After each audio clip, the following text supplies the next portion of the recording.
Welcome to a demonstration game of the Jetmir Nexus of Revels deck.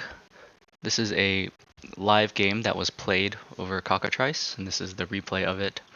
If you're not familiar with Cockatrice replays, you are able to see the hands of all the opponents during the replay, but obviously during the live game you would not be able to. So in this game, we end up losing the die roll, but we are going second. And the opening hand has 3 lands, a mana dork. The minimum mulligan requirements are 2 lands and a mana dork, and you can just keep the hand after that. We also have a stacks piece, we have a card advantage piece, and then we have one of the token engines. So our hand is actually really good here. The only downside is that the token generator is one of the most expensive token generators in the deck, and so it's in that sort of situation where we have a card advantage piece that depends on making tokens in order to, or at least just playing creatures in order to draw cards, but our engine is like twice the cost of the card advantage piece. Now generally when I have an opening hand that has more than 2 lands, I start playing the fetch lands. We do run enough lands in the deck so that you aren't totally screwed and have to mulligan to 5 or 6 constantly, but as a result, the deck really wants to crack its fetch lands as soon as possible if you have more than 2 in the opening hand. And so that is what you're going to see me do for the opening rounds. So turn 1, Thrasios and Kamahl, he plays a land, plays Search for Tomorrow. Turn 1, I play the Fledged Strand, crack it for the Llanowar Elves, and then pass. And so here he just plays the land and passes, and we draw in a Deep Gnome Terramancer, which this is a card that has really surprised me. So we have a couple options here. We could play the Thrasios Welcome, but the downside of playing it is that you don't get anything. Because our synergy is kind of non-existent in this opening hand until we get some sort of token engine online. Playing the Thrasios Welcome this early when we can't trigger it for probably another 2 turns isn't going to do anything. And so it's far better here just to play a land and then leave up the Deep Gnome Terramancer, because we know the green blue player here is going to be getting an extra land from the Search for Tomorrow. And so that is the play here, just play the fetch land and then leave up mana for Deep Gnome Terramancer.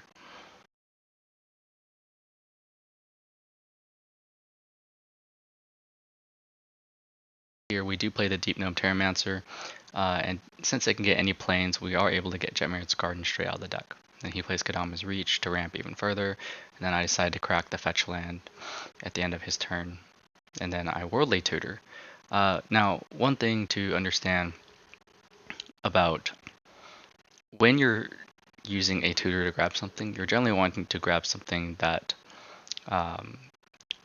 is missing something in the game plan. So here, what we're missing is actually both card advantage and a token maker. We have them in hand, but the real problem with this is that they don't really synergize. These two don't really synergize unless we can actually get them into play. So there's really no point in saying we're going to wait until we have enough mana to cast Wolverine Riders and then play Thrasios Welcome. That's a really, really slow way to play the game. And when you have a hand that is slow, but you are able to play a mana dork and then maybe some other creatures like Deep Gnome Terramancer, I often like to tutor for a card advantage piece that allows us to draw cards whenever we attack. So Toski, Bearer of Secrets, or Oren Frostfang. In this case, I believe I grabbed the Toski and then attack with my creatures in order to start drawing cards. And when you're having a slow game, you just want to draw more cards if you can. You do whatever you can to draw more cards, because that will speed up your game plan very quickly. I put Toski on top, I play Toski, and then I attack 2 different players, and then I draw into Imperial Recruiter and Tenderstreet Dryad. Then this guy plays Review Medallion, contemplates whether to cast its commander, decides not to, and passes.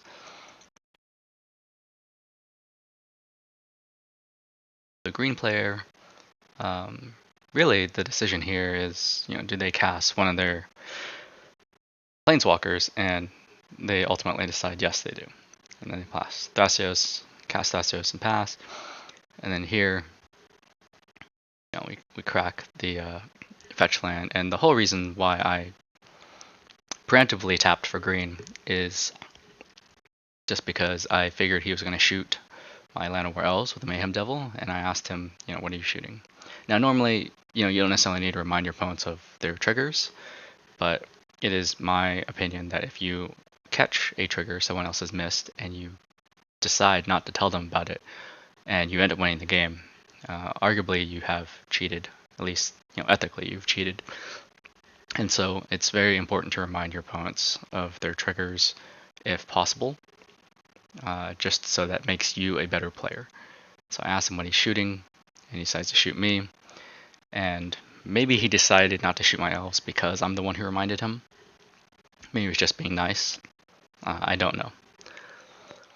Anyway, I played the Wolverine Riders here, not the Tender Shoot Dryad, simply because we have lost some amount of life, but I don't think it really matters too much between the Wolverine Riders and the Tender Shoot Dryad, which one to play here. As long as you have a token engine in place, that's the one of the main goals of the deck.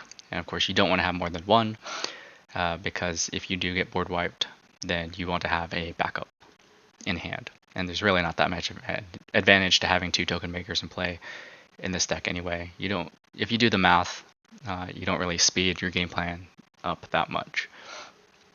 So here, simply attack with Toski and Deep Gnome to draw 2 more cards and pass. And so you see here that tutoring for either Toski or Orowan Frostfang is really, really strong here, even if you've already got a card advantage piece in hand, especially if you don't have a way to regularly trigger that card advantage piece. And so that is, this is mentioned in the primer part of the game plan.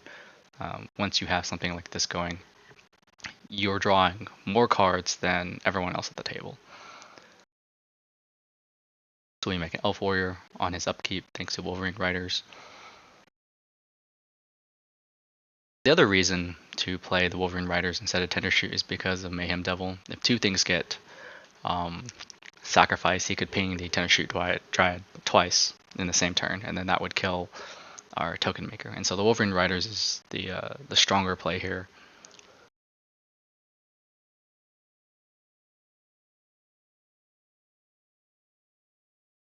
So here, the green player plays Nissa, who shakes the world, starting to assemble quite a strong number of planeswalkers. Of course, they play Cultivate, which lets us ramp a land thanks to Deep Gnome Terramancer, and they chord for some ridiculous amount.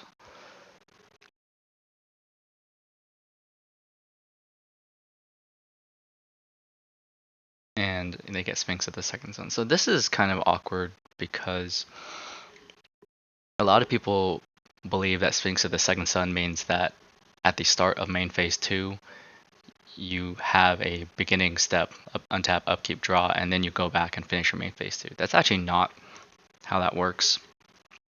He says in the chat he's going to skip the combat and then the second start.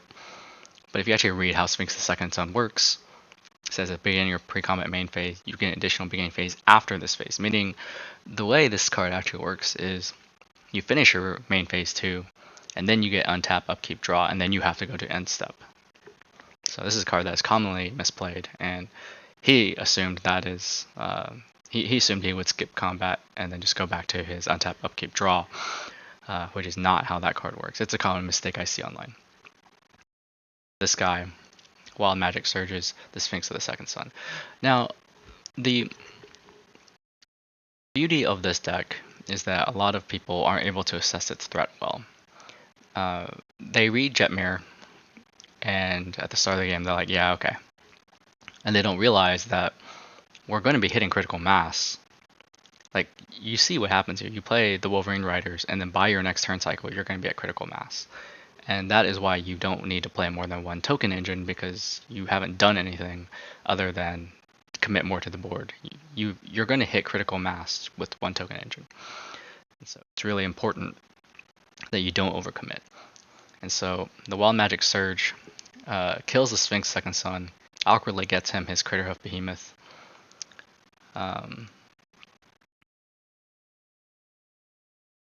Then we ask him, do you want to attack with your Craterhoof Behemoth? I pass it back to him. He says he's not attacking, so then we take our turn. So we draw into Selfless Spirit. Selfless Spirit is probably like the weakest of the protection pieces we have. But because we have Chord of Calling, we don't necessarily need it. One thing to understand is that because Jetmir gives the creatures vigilance, they don't have to tap to attack. And because Chord of Calling has Convoke, and these Elf Warrior tokens are green, we can Convoke with Chord of Calling to get pretty much anything we want out of the deck. If we need something like a Guardian of Faith or some other creature that can save our board at instant speed. Guardian of Faith being the creature that phases out your boards. If I show you, in case you don't know what it is, it's this creature. It'll phase out the rest of your board and save you from a board wipe. So that was what I was thinking I could Convoke for if I needed to.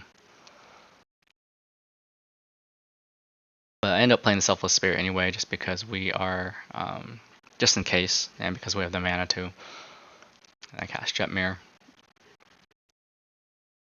And of course, everything gets Double Strike, Vigilance, Trample, +3, +0. And then this is enough to kill this player that was, this green-blue player that was dropping a lot of Planeswalkers and doing a lot of stuff. And this is kind of where the game is ridiculous, because Toski draws whenever a creature you control deals combat damage. And because your creatures have double strike, then I end up drawing 13 cards. 13, not 14, because he blocked one of these Elf Warrior tokens with the Craterhoof Behemoth, and the first strike would not have killed the Craterhoof Behemoth. So yeah, at this point you can just see that the game is pretty much over. We keep the Chord of Calling because we could, that will save our board from pretty much anything, and then really here we play the Giver of Runes for no reason whatsoever, and then I discard down to the hand size.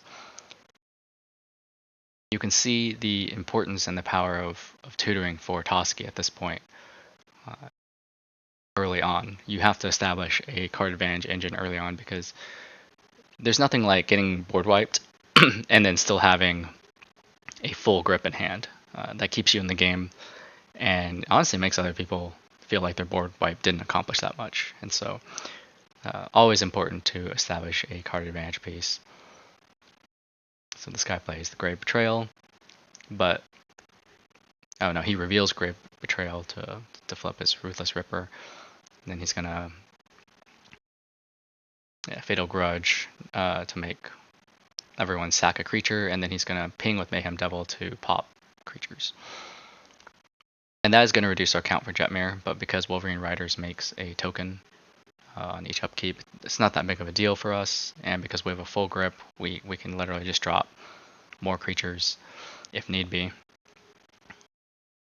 Yeah, he conceded, and then, yeah, and that is the end of the game. So this is a game where the game plan was enacted and followed, and it's a demonstration of why it's important to follow that game plan to get a card advantage piece into play quickly.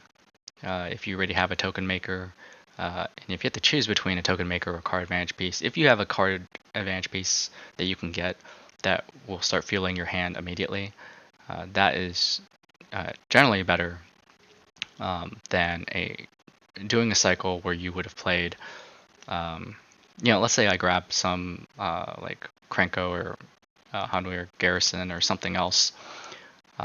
I would have to play that, and then the next turn play the Thrasios Welcome, and that's a lot slower than simply saying I already have 2 creatures in play, I can grab Toski, and I can start drawing cards right now. Thank you for watching, and if you enjoyed this sort of content, then please consider hitting that subscribe button.